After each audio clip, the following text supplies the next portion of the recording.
सब सभी का स्वागत है आज के इस नए वीडियो में। आज मैं आपसे बात करने वाला हूँ दुनिया के सबसे ताकतवर देशों के बारे में। बेसिकली मिलिटरीली सबसे ताकतवर देशों के बारे में, यानी कौन से देश की सेना सबसे ज़्यादा ताकतवर है। तो वीडियो बहुत नॉलेजेबल और इंटरेस्टिंग होने वाला है, तो इसके लिए वीडियो को एकदम एंड तक देखिएगा। काफ़ी कुछ आपको जानने को मिलेगा। तो अब ज़्यादा टाइम वेस्ट नहीं करते और वीडियो को शुरू करते हैं। So let's start. आप सोचे होंगे कि आखिर हम किस बेसिस पर कंट्रीज़ को रैंक करेंगे। तो मैं बताना चाहूँगा आप सभी को, हाल ही में एक इंडेक्स लॉन्च हुआ है जो कि ग्लोबल फायर पावर इंडेक्स। तो हम इसी इंडेक्स के बेसिस पर कंट्रीज़ को रैंक करेंगे। अब बेसिकली इसी इंडेक्स के बारे में मैं आप सभी से बात करूँगा। चलिए शुरू कर लेते हैं। ये इंडेक्स केवल यही नहीं गिनता है कि किसी कंट्री के पास कितने वेपन्स है। ये इंडेक्स 50 के आसपास पैरामीटर्स पर ध्यान देता है। मतलब केवल यही नहीं गिनता है कि कितने वेपन्स है किसी कंट्री के पास। 50 एक्सपर्ट्स होते हैं जिस पर ये स्टडी करते हैं और उसके बाद ये रिपोर्ट्स पब्लिश करते हैं। तो हम सबसे पहले बात करते हैं टॉप 10 कंट्रीज़ की। दुनिया के टॉप 10 सबसे पावरफुल देशों की लिस्ट में 10वें नंबर पर है प्ले बॉय का देश, आई मीन पाकिस्तान। यार इसे तो देश कहने में भी अजीब लगता है। खैर अगर हम बात करें इसकी, तो ये आज से 4-5 साल पहले 17वें-18वें नंबर पर हुआ करते थे, लेकिन इन लोगों ने काफ़ी इम्प्रूवमेंट किया है और इज़राइल, टर्की, इजिप्ट और जर्मनी को भी बीट कर दिया है और टॉप 10 में आ गए। पाकिस्तान ने हाल ही में कई सारे चाइनीज़ वेपन्स खरीदे हैं और यार देखा जाए तो यहाँ पर अभी भी इनडायरेक्टली मिलिट्री रूल ही तो है। अब बात करते हैं 9वें नंबर की। तो 9वें नंबर पर है ब्राज़ील। ब्राज़ील साउथ अमेरिका में स्थित है, दुनिया के सबसे बड़े देशों में से एक है सरफेस एरिया के हिसाब से। ये भारत से भी बड़ा कंट्री है। ब्राज़ील ने भी हाल ही में कई सारे हथियार खरीदे हैं और ये फ्यूचर में और भी खरीदने वाले हैं।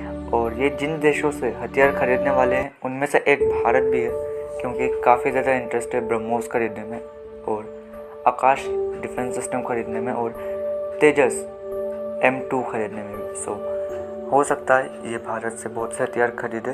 अब बात करते हैं नंबर 8 की। तो नंबर 8 पर है south Korea. South Korea east Asia में स्थित एक देश है। साउथ कोरिया अपनी मिलिट्री में काफ़ी सारे एडवांस वेपन्स यूज़ करता है और साउथ कोरिया हम देखें तो US की डिफेंस अम्ब्रेला में भी आता है। अब बात करते हैं नंबर 7 की। तो नंबर 7 पर है साउथ कोरिया का ही पड़ोसी देश जापान। जापान दुनिया के 7वें सबसे ताकतवर देश है मिलिट्रली। इकोनॉमिकली तो दुनिया का तीसरा सबसे पावरफुल देश है, लेकिन मिलिट्रली 7वें नंबर पर है। जापान ने भी चाइना की वजह से हाल ही में काफ़ी सारे हथियार खरीदे हैं। कई सारे F-35 का ऑर्डर दिया US को। इसके अलावा भी कई सारे वेपन खुद के कंट्री में ही इम्प्रूव किए, कई सारे सबमरीन्स। और अभी के लिए जो जापान का डिफेंस बजट है, हो सकता है ये फ्यूचर में बहुत ज़्यादा बढ़ा दे चाइना की वजह से। अब बात करते हैं नंबर 6 की। नंबर 6 पर है यूके यानी यूनाइटेड किंगडम। यूके आज के टाइम इकोनॉमिकली और मिलिट्रली दुनिया का छठा सबसे ताकतवर देश है। अगर हम बात करें आज से 150-200 साल पहले की, तो उस समय यूके दुनिया का सबसे ताकतवर देश हुआ करता था, दोनों ही एक्सपेक्ट में, मतलब इकोनॉमिकली भी और मिलिट्रली भी। लेकिन आज के टाइम यूके छठे नंबर पर आ चुका है। अब यूके इतना ज़्यादा कमज़ोर भी नहीं हुआ है, क्योंकि यूके की नौसेना और यहाँ की वायुसेना बहुत ज़्यादा एडवांस और ताकतवर है। आपको दुनिया में कुछ यूके के मिलिट्री बेसेस देखने को भी मिल जाएंगे। यूके अपना एयरक्राफ्ट कैरियर साउथ चाइना सी में भी उतारते रहता है चाइना को धमकाने के लिए। अब बात करते हैं नंबर 5 की। नंबर 5 पर है फ्रांस। फ्रांस की वायुसेना भी यूके की तरह ही बहुत ज़्यादा एडवांस है और फ्रांस की नौसेना भी यूके से ज़्यादा ताकतवर है। फ्रांस के पास भी दुनिया भर में उसके मिलिट्री बेसेस है। एक हैगा फ्रांस का मिलिट्री बेस रियूनियन आइलैंड में, और एक बहुत ही इम्पोर्टेंट इनका मिलिट्री बेस हैगा जिबूती में। इसी के साथ कुछ और दूसरे मिलिट्री बेसेस भी है, लेकिन ये इम्पोर्टेंट है। अब बात करते हैं नंबर 4 की। नंबर 4 पर है हमारा प्यारा भारत। भारत दुनिया का चौथा सबसे ज़्यादा ताकतवर देश बन चुका है मिलिट्रली, और इकोनॉमिकली भी अभी के लिए इंडिया 5वें नंबर पर है। हमारे देश ने हाल के समय में बहुत सारे हथियार खरीदे हैं, like Rafale, S-400, Apache helicopter, Chinook helicopter और भी बहुत सारे।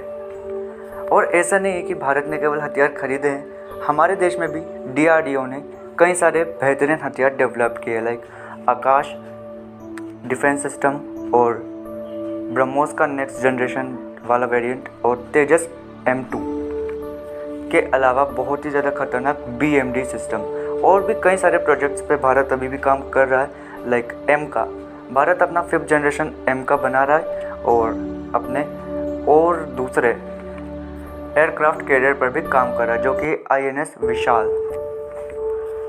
सो अब बात करते हैं नंबर 3 की। नंबर 3 पर है चाइना। चाइना की आर्मी भी काफ़ी ज़्यादा बड़ी है और हाल ही के टाइम में रिपोर्ट्स भी आई थी कि चाइना की नेवी संख्या के हिसाब से सबसे बड़ी बन चुकी है दुनिया में। क्वालिटी के हिसाब से नहीं, संख्या के हिसाब से। जितने शिप आज के टाइम US के पास है उससे भी ज़्यादा शिप्स चाइना के पास है। और चाइना ने भी इंडिया की ही तरह कई सारे हथियार विकसित किए हैं। एग्जाम्पल के लिए J-20 फाइटर जेट और डोंगफेंग मिसाइल।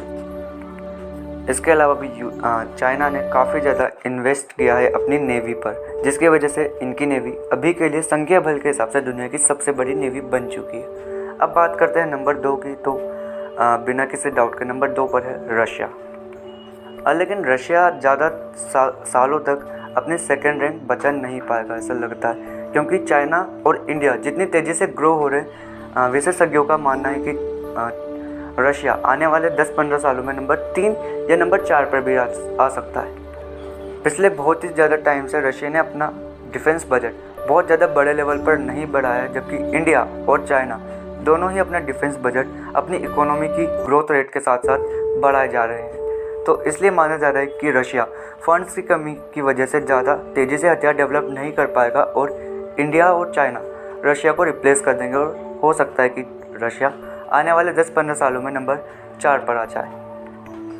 अब बात करते हैं नंबर 1 की। तो नंबर 1 पे तो जो था वही है, मतलब USA पिछले कई सालों से नंबर 1 है मिलिट्री के हिसाब से, और आने वाले लगभग 15-20 सालों तक तो मान के चलिए कि US ही नंबर 1 पर रहेगा, क्योंकि US का मिलिट्री बजट बहुत ज़्यादा है किसी दूसरे देश के कंपैरिजन में। US का मिलिट्री बजट तकरीबन $730 अरब पिछले साल का, और उसी वक्त चाइना ने खर्च किया था तकरीबन $200 अरब के आसपास, जो कि दुनिया का दूसरा सबसे बड़ा बजट था। तो आप देख सकते हैं कि नंबर 1 और नंबर 2 में कितना अंतर है। सो इसी कारण से अभी के लिए तो US ही नंबर 1 बना रहेगा।